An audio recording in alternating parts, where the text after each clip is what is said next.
Hello students, welcome to Raghav tutorials फीबियो। तो जैसे कि लास्ट क्लास में हम लोगों ने रिफ्लेक्शन को कंप्लीट कर लिया है, जिसमें हमने सारे थ्योरेटिकल कॉन्सेप्ट्स साथ के साथ न्यूमेरिकल्स और न्यूमेरिकल्स में भी हमने एनसीईआरटी और आपके प्रीवियस ईयर के क्वेश्चंस हमने करे थे। ठीक है, तो आज हम इसके आगे की बात करेंगे, that is refraction of light. ठीक है, आधा पार्ट हो गया है लाइट का, आधा अब हम शुरू करने जा रहे हैं रिफ्रैक्शन ऑफ लाइट। तो आज का जो टॉपिक है आपके सामने that is refraction of light. ठीक है, तो थोड़ा बेसिक से शुरुआत करते हैं कि रिफ्रैक्शन का मतलब क्या है। तो let's start with the refraction. सबसे पहले बात करते हैं कि रिफ्रैक्शन ऑफ लाइट से आप क्या समझते हैं। देखिए, रिफ्रैक्शन का मतलब क्या होता है, the bending of light, the bending of light ray when it travels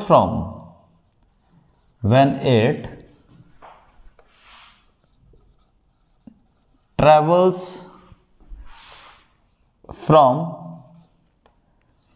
one medium to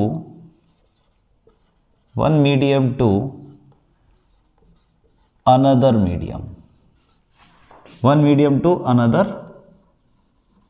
medium is called, इसको क्या बोलेंगे, refraction of light, refraction of light. ठीक है, तो लाइट का ट्रेवल होना एक मीडियम से दूसरे मीडियम में। ठीक है, सबसे पहली बात यह है कि यहां भी देखिए बेंडिंग ऑफ लाइट। देखो, रिफ्लेक्शन और रिफ्रैक्शन में फर्क क्या है। देखो, बेंडिंग दोनों में होती है। ठीक है, अगर कोई रे ऑफ लाइट आ रही है और आपने उसके सामने मिरर रख दिया, it will bounce back.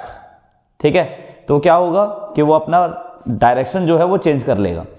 Similarly इसी तरीके से रिफ्रैक्शन में भी होता है। अब रिफ्रैक्शन में क्या होता है, वो उसमें भी बेंडिंग होती है, लेकिन फर्क क्या है कि रिफ्लेक्शन के केस में मीडियम जो है वो चेंज नहीं होता, जबकि रिफ्रैक्शन के केस में मीडियम चेंज होता है। ठीक है, तो ये एक बड़ा ही इंपॉर्टेंट फैक्टर है, बड़ा ही इंपॉर्टेंट पार्ट हो गया कि मीडियम जो है वो चेंज होता है in the case of refraction of light. ठीक है, अब इसमें जब लाइट, अब बात ये आती है कि ऐसा होता क्यों है। ठीक है, what is the reason behind it. तो देखिए, इसके पीछे रीजन ये है क्योंकि जब भी कभी कोई लाइट रे ट्रेवल करती है one medium to another medium, तो उसकी स्पीड पर फर्क पड़ता है, यानी उसकी स्पीड घट जाती है। और उसकी स्पीड क्यों घट जाती है, उसकी स्पीड इसलिए घट जाती है क्योंकि उसके अंदर रिफ्रैक्टिव इंडेक्स होता है। अब ऑब्वियस सी बात है, अभी आप लोगों ने सिर्फ रिफ्रैक्शन ऑफ लाइट पढ़ा है, रिफ्रैक्टिव इंडेक्स नहीं पढ़ा है। तो अभी हम धीरे धीरे करके आगे बढ़ेंगे तो रिफ्रैक्टिव इंडेक्स के बारे में बात करेंगे। बट अगर आपसे कोई ये पूछता है, मान लीजिए कि भाई रिफ्रैक्शन होता क्यों है, what is the reason behind it, तो आपका जवाब होगा कि भाई रिफ्रैक्शन इसलिए होता है क्योंकि उसके अंदर रिफ्रैक्टिव इंडेक्स होता है। ठीक है, मीडियम में रिफ्रैक्टिव इंडेक्स होता है, तो रिफ्रैक्टिव इंडेक्स की वजह से रिफ्रैक्शन ऑफ लाइट होता है। ठीक है, तो यहां पर अगर हम बात करते हैं कि जब भी कभी कोई लाइट, रे ऑफ लाइट या लाइट रे कह लीजिए, एक मीडियम से दूसरे मीडियम ट्रेवल करता है तो वो बेंड हो जाती है। अब ये बेंड दो तरीके से होता है। ठीक है, कुछ चीज़ें आपको ध्यान में रख लीजिए कि मान लीजिए कि एक मीडियम हम ऐसा ले लेते हैं कि लेट से दिस इज योर, ठीक है, लेट से ये हमने कोई भी इंटरफेस ले लिया X Y, okay, such that हमने इसको एयर मान लिया है कि मान लीजिए this is air, okay, and इसको मान लेते हैं कि मान लीजिए नीचे वाला जो मीडियम है वो है आपका वाटर। और ये जो एक्स वाई लाइन है इसको क्या बोलते हैं, इसको बोलते हैं हम इंटरफेस। ठीक है, इसको क्या बोलते हैं, इंटरफेस। ओके, अब हो क्या रहा है कि मान लीजिए कोई भी रे ऑफ लाइट एयर से वाटर के अंदर ट्रेवल कर रहा है। ठीक है, एयर से वाटर के अंदर ट्रेवल कर रहा है। ठीक है, तो हम क्या करेंगे यहां पर, तो ये इस तरीके से हम यहां पर नॉर्मल रे ड्रॉ करेंगे। ठीक है, दिस इज द नॉर्मल रे। ठीक है, so it will band towards the normal, ये टूवर्ड्स द नॉर्मल बैंड हो जाएगा।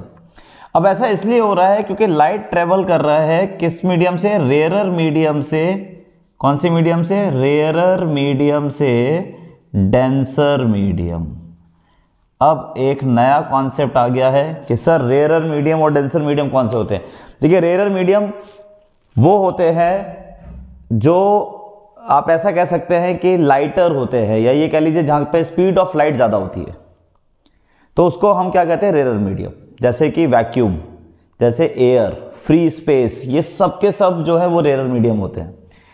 या कंपैरिजन भी कर सकते हैं इसमें, ठीक है। जरूरी नहीं है कि हम सेलेक्टिवली किसी एक चीज़ को ही हम रेयरर मीडियम कहें, हम ये भी कह सकते हैं कि इन कंपैरिजन भी हम रेयरर मीडियम कह सकते हैं। जैसे कि फॉर एग्जांपल, जैसे अगर मैं डेंसर मीडियम की बात कर रहा हूँ तो वाटर इज डेंसर, ठीक है। वाटर थोड़ा सा भारी है, ऑप्टिकली डेंसर है, लाइट इसमें बेंड होती है।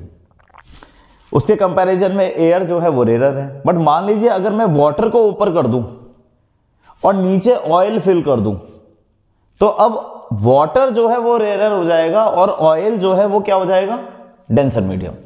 तो ये विद रेस्पेक्ट टू चलता है, इसलिए रिफ्रैक्टिव इंडेक्स बड़ा इंपॉर्टेंट हो जाता है। ये टॉपिक जब हम पढ़ेंगे तो बिल्कुल डिटेल में पढ़ेंगे, ठीक है। बस अभी हाल फिलहाल में ये समझ लीजिए कि जब भी कभी रे ऑफ लाइट ट्रेवल करेगा रेयरर मीडियम से डेंसर मीडियम, तो ये हमेशा किसकी तरफ बेंड होगा, it will bend towards the normal, normal की तरफ बेंड होगा, ठीक है। इसी तरीके से अगर कोई भी रे ऑफ लाइट, ठीक है, मान लीजिए कोई भी रे ऑफ लाइट, एक और हम यहाँ पे डायग्राम बना लेते हैं कि मान लीजिए ये आपके पास एक इंटरफेस है, let's say this is X, let's say this is Y, ठीक है। और इसको रिवर्स कर देते हैं। रिवर्स करने का मतलब क्या हो गया कि मान लीजिए कि ऊपर वाटर कर देते हैं, ठीक है, ऊपर वाटर कर देते हैं और नीचे एयर कर देते हैं।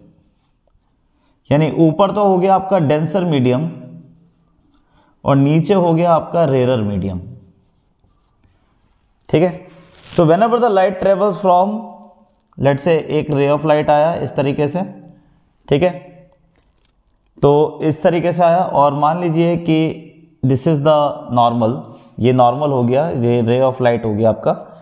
सो whenever the ray of light travels from denser medium to rarer medium it bends away from the normal, ये नॉर्मल से दूर भागेगा, ठीक है। ये ध्यान रखनी है बातें कि नॉर्मल से कैसे जाएगा, दूर भागेगा। तो आप देख सकते हो कि नॉर्मल यहाँ था, रिफ्रैक्टेड रे जो है वो दूर चली गई, ठीक है। तो अब हम कंक्लूड करते हैं कुछ चीज़ों को, जैसे कि एक बात तो ये हो गई कि जब भी कभी रे ऑफ लाइट ट्रेवल करेगा रेयरर टू डेंसर मीडियम या फिर डेंसर से रेयरर मीडियम, तो अगर ray of light rarer to denser है तो इसका मतलब लाइट बैंड होगा किसकी तरफ, टूवर्ड्स द नॉर्मल, ठीक है, टूवर्ड्स द नॉर्मल, नॉर्मल की तरफ बेंड हो जाएगा। बट अगर मान लीजिए रे ऑफ लाइट ट्रेवल कर रहा है डेंसर से, मान लीजिए डेंसर से रेयरर की तरफ, तो ये अवे फ्रॉम द नॉर्मल हो जाएगा, ओके ओके। तो अवे फ्रॉम द नॉर्मल कुछ इस तरीके से कह सकते हैं, या अवे द नॉर्मल, इसको थोड़ा सा सही करते हैं, करेक्शन, थोड़ा सा करेक्शन करेंगे, ठीक है, थोड़ा सा इसको करेक्शन कर लेते हैं। Away from the normal, away from the normal, ठीक है, नॉर्मल से थोड़ा सा अवे, ओके, ठीक है। तो ये सारी बातें होगी हमारी किसकी, रिफ्रैक्शन। ये सब रिफ्रैक्शन का पार्ट चल रहा है। अब देखिए इस सभी के अंदर अगर हम देखें तो लाइट जो है एक मीडियम से दूसरे मीडियम के अंदर ट्रेवल कर रही है, इसीलिए हम इसको क्या बोल रहे हैं, रिफ्रैक्शन कह रहे हैं। अब बात यह आती है कि भाई अगर इसका एक पूरा डायग्राम बना लिया जाए कि भाई what is incident ray, what is normal रे, ये तो वैसे आपको पता है, व्हाट इज रिफ्रैक्टेड रे, रिफ्रैक्टेड रे क्या होगी, ठीक है। तो वहां से आपके शुरू होते हैं लॉज ऑफ, ठीक है, मैं बात करने जा रहा हूं आपसे, that is known as laws of refraction. Laws of refraction की बात करना चाह रहा था, ठीक है।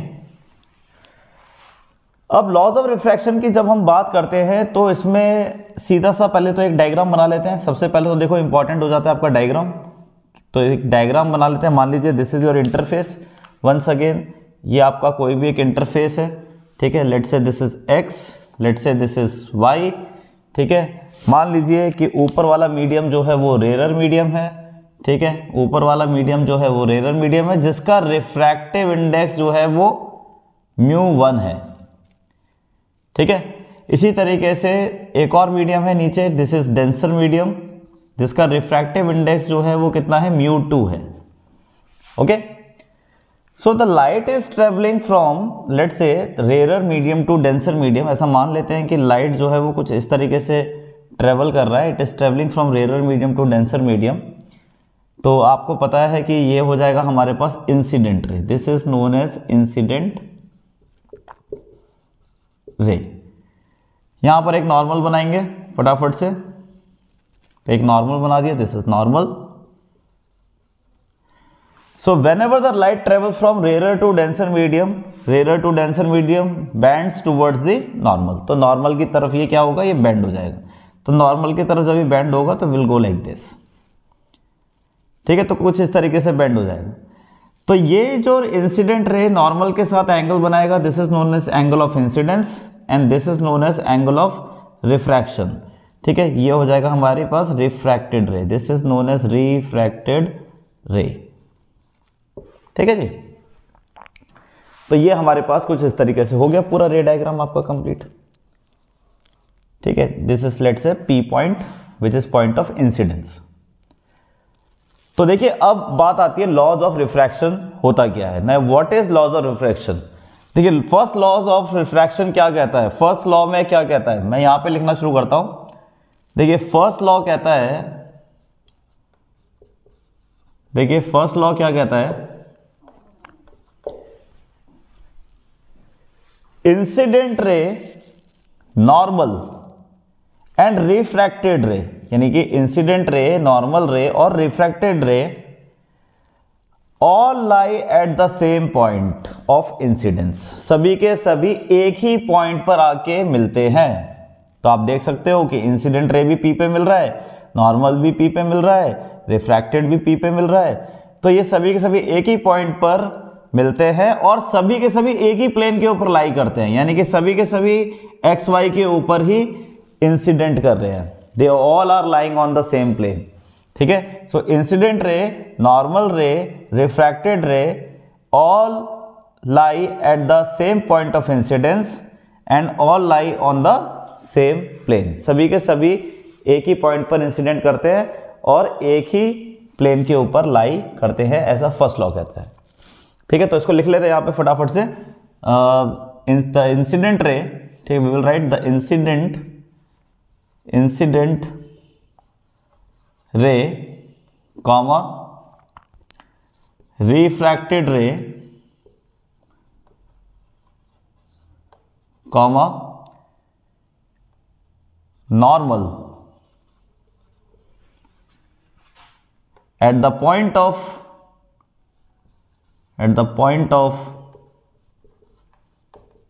incidence all lie on the same plane, सभी के सभी सेम प्लेन के ऊपर लाई करेंगे। This is your first law, ये आपके पास फर्स्ट लॉ हो जाएगा, ठीक है। एक बार देखिए इसको फटाफट से और मुझे बताइए कि इसमें कोई डाउट है, ठीक है, ओके। अब बात आती है कि ठीक है, ये तो बात होगी आपकी भाई फर्स्ट लॉ की। अब बात करते हैं हम सेकंड लॉ की, ठीक है। अब सेकंड लॉ के लिए अगर हम देखते हैं तो सेकंड लॉ क्या कहता है, ठीक है। Let's talk about the second law. तो सेकंड लॉ को थोड़ा सा डिटेल में हम समझेंगे, तो इसलिए मैं इसको थोड़ा सा यहाँ पे लिख रहा हूँ, ठीक है। थोड़ा सा मैनेज कर लीजिएगा, ठीक है। तो सेकंड लॉ को मैं यहाँ पे लिखता हूँ, ओके, ठीक है। थोड़ा गौर करिएगा इस पे,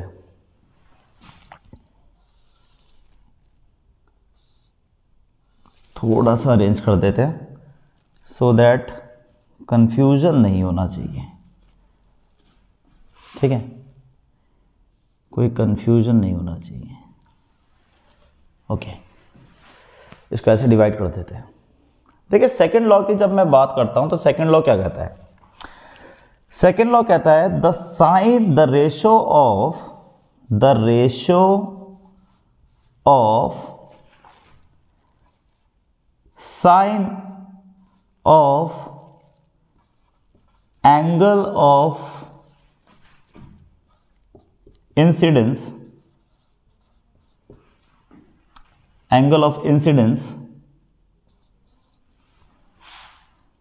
to the sine of angle of refraction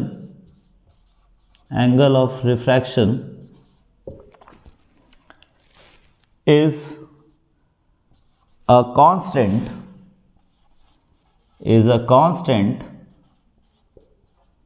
this is also known as इसको हम क्या बोलते हैं, इसके अलावा इसको हम स्नेल्स लॉ भी कहते हैं, this also known as Snell's law. ठीक है, एग्जाम के हिसाब से देखा जाए तो काफी इंपॉर्टेंट हो जाता है। तो कहना क्या चाह रहा है कि देखो यहाँ पे साइन SINE ये साइनोसोडियल वाला साइन है, मैथमेटिक्स वाला। ठीक है, ये SIGN वाला नहीं है। ठीक है, ये साइन वो वाला नहीं है कि आप किसी से हस्ताक्षर की बात कर रहे हैं, हस्ताक्षर की बात नहीं कर रहे, यहाँ पे साइनोसोडियल की बात कर रहे हैं, साइन वेव। तो साइनोसोडियल की जब हम बात करते हैं तो ये क्या कहना चाह रहा है कि भाई sine of angle of incidence over sine of angle of refraction जो है वो कांस्टेंट के बराबर है। और बेटा ये कांस्टेंट कोई और नहीं है, this is nothing else is your refractive index. ठीक है, ये कोई और नहीं है, ये कौन है, रिफ्रैक्टिव इंडेक्स है। तो ये बड़ा ही इंपॉर्टेंट हो जाता है कि भाई अगर आप रेशो निकालेंगे sine of angle of incidence का, sine of angle of refraction का, तो वो कांस्टेंट के बराबर होगा। और वो कांस्टेंट कुछ और नहीं देगा, वो क्या देगा आपको, रिफ्रैक्टिव इंडेक्स देगा। ठीक है, तो रिफ्रैक्टिव इंडेक्स क्या है, रिफ्रैक्टिव इंडेक्स कांस्टेंट है। क्यों कांस्टेंट है, क्योंकि किसी भी मीडियम के कॉम्बिनेशन से मिलके बन रहा है। जैसे कि मान लीजिए अभी हमने थोड़ी देर पहले एक केस लिया था कि भाई ऊपर एयर था, नीचे वाटर था, तो एयर और वाटर का रिफ्रैक्टिव इंडेक्स जो है वो फिक्स है। अब एयर वाटर का रिफ्रैक्टिव इंडेक्स चाहे दुनिया में कहीं भी ले लीजिए वो फिक्स ही रहेगा। ठीक है, लेकिन वाटर एयर का ले लिया, जैसे नेक्स्ट वाला रिवर्स था, तो ये भी पूरी दुनिया में फिक्स है, ऑल्दो अलग होगा। ठीक है, एयर वाटर का अलग होता है, वाटर एयर का अलग होता है, जस्ट रिवर्स होता है, लेकिन रहेगा सेम ही, हर एंगल के लिए सेम रहेगा। ठीक है, तो ये एक नई चीज सीखने की है। ठीक है, तो इस पर थोड़ा सा ध्यान देने की जरूरत है कि रिफ्रैक्टिव इंडेक्स एक बड़ा ही इंपॉर्टेंट पैरामीटर है जो हमारे पास यहां पर निकल कर आ गया है। ओके, चलिए अब बात आती है घूम फिर कर कि सर जब आप बार बार एक ही बात बोले जा रहे हो रिफ्रैक्टिव इंडेक्स, तो अब थोड़ा बता ही दो कि भाई रिफ्रैक्टिव इंडेक्स है क्या। तो सुनिए रिफ्रैक्टिव इंडेक्स क्या है। ठीक है, देखिए रिफ्रैक्टिव इंडेक्स की जब मैं बात करता हूं तो रिफ्रैक्टिव इंडेक्स क्या है, refractive index is nothing else is your, अगर मैं इसका एक फॉर्मूला लिखूं तो this is nothing else is your, refractive index is nothing else is the speed of light, ratio है किसका, speed of light in vacuum, जिसको हम C से भी रिप्रेजेंट करते हैं, over speed of light in medium, किसी भी मीडियम के अंदर स्पीड ऑफ लाइट, तो लेट्स से उसको हम V से रिप्रेजेंट कर देते हैं। तो फाइनली म्यू जो है वो इक्वल हो जाता है C ओवर V। ये हमारे पास फॉर्मूला बन गया। अब आपको पता ही है कि भाई C की वैल्यू तो फिक्स है, 3 × 10⁸ मीटर पर second, this value is fixed. भाई ये वैल्यू थोड़ी नहीं चेंज होगी, तो ये वैल्यू तो आपकी फिक्स रहेगी, इसमें कोई चेंज नहीं करना है आपको। ठीक है, इसमें ये वैल्यू आपकी speed of light in vacuum, in air, free space हमेशा 3 × 10⁸ रहेगा। जो भी चेंज होगा, जैसे कि मान लीजिए कि भाई लाइट ट्रेवल करा वाटर के अंदर, तुरंत इसकी वैल्यू जो है वो c की बजाय v हो जाएगी, यानी द वेलोसिटी विल रिड्यूस।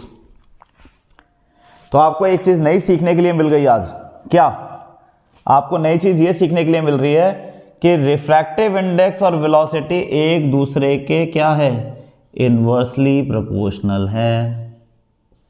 यानी जहां रिफ्रैक्टिव इंडेक्स ज्यादा होगा वहां वेलोसिटी और घट जाएगी। They are inversely proportional to each other. ठीक है, तो मुझे लगता है कि समझ में आ रहा है आप सभी को कि क्या क्या चीजें हैं, कैसे करनी है।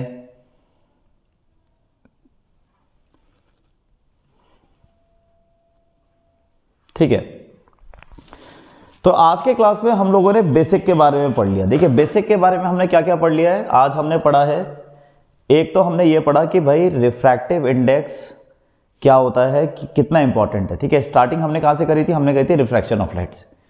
रिफ्रैक्शन ऑफ लाइट क्या होता है, थोड़ा सा सम अप कर लेते हैं सो दैट जल्दी से हमारा एक क्विक रिव्यू हो जाए कि आज हमने क्या क्या पढ़ लिया है। सबसे पहले हमने देखा कि रिफ्रैक्शन ऑफ लाइट क्या होता है। रिफ्रैक्शन का मतलब होता है कि लाइट का बेंडिंग होना, और लाइट की बेंडिंग कब हो रही है, जब when the light is travelling from one medium to another medium, एक मीडियम से दूसरे मीडियम की तरफ ट्रेवल कर रहे हैं, ये तब होता है। दूसरी चीज ये है कि रिफ्रैक्शन के कुछ लॉज हैं जिन पर हमें ध्यान देना है, जिसमें से फर्स्ट लॉ ये कहता है कि incident ray, refracted ray and normal ray all lie at the same point on the same plane. सभी एक ही पॉइंट पर लाई करते हैं और एक ही प्लेन के ऊपर लाई करते हैं। ठीक है, दूसरा जो लॉ था वो ये था कि the ratio of sine of angle of incidence to the sine of angle of refraction is always constant. यानी कि किसी भी एक पेयर ऑफ मीडिया के लिए, हाँ एक इंपॉर्टेंट बात यह है कि this is for the given pair of media, कहा गया, ठीक है, for a pair of media. तो ये जरूर ध्यान में रखिएगा कि sine of angle of incidence is a constant. ठीक है, एक लाइन मैं जरूर इसमें जोड़ूंगा क्योंकि मुझे लगता है कि टीचर इसमें गड़बड़ कर सकता है। फॉर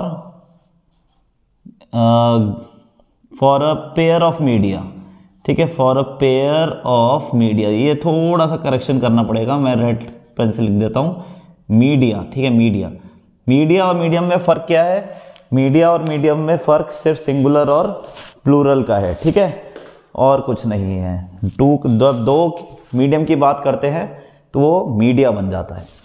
ठीक है, अब सीधा हो गया, the ratio of sine of angle of incidence to the sine of angle of refraction is a constant for a pair of media. Perfect, अब ये बिल्कुल ठीक है। ठीक है, इसके बाद हमने क्या डिस्कशन किया था कि भाई जब भी कभी रे ऑफ लाइट ट्रेवल करेगा रेयर मीडियम से डेंसर मीडियम तो it bends towards the normal, और अगर डेंसर से रेयर जाएगा तो away from the normal. Rare medium हमने बोला, रेयर मीडियम वो मीडियम होते हैं जहाँ पर वेलोसिटी ऑफ लाइट जो है वो ज़्यादा होती है, और डेंसर मीडियम वो होते हैं जहाँ पर वेलोसिटी ऑफ लाइट कम हो जाती है। ठीक है, ये रटना नहीं है कि वाटर हमेशा डेंसर होता है और एयर हमेशा रेयर होता है, ऐसा ज़रूरी नहीं है। मैंने एक केस आपको बता दिया कि मान लीजिए कि अगर यहाँ पर वाटर था और नीचे मान लीजिए अगर ऑयल होता, कोई भी ऑयल, तो फिर वाटर रेयर हो जाता और ऑयल डेंसर। तो आप डेंसिटी से समझ सकते हैं, लेकिन ये मैं 100% ओके नहीं बोलूँगा, 10th क्लास तक समझी जा सकती है बात, बट ऑप्टिकली डेंसर और density of mass upon volume वाला, इनमें फ़र्क है। ये मैं आपको पहले ही क्लियर कर दूं कि ऑप्टिकल डेंसर और मास डेंसिटी अलग अलग चीज़ें होती हैं, लेकिन 10th में टीचर पढ़ा देते हैं ऐसे ही, तो ठीक है कोई बात नहीं, 10th तक जब तक चल रहा है तो चलने दो, क्या दिक्कत है। ठीक है, जब 11th 12th में आएंगे तो करेक्शन करा देंगे। ठीक है, तो बाकी नेक्स्ट क्लास में करेंगे। नेक्स्ट क्लास में क्या करेंगे, नेक्स्ट क्लास में करेंगे रिफ्रैक्टिव इंडेक्स। अभी ये पूरा नहीं हुआ है, ये अभी बहुत छोटा सा पोर्शन कराया है मैंने आपको, जो स्टार्टिंग दी है, बट एक पूरी क्लास रिफ्रैक्टिव इंडेक्स के ऊपर हम लोग करेंगे। ठीक है, चलिए तब तक के लिए थैंक यू सो मच।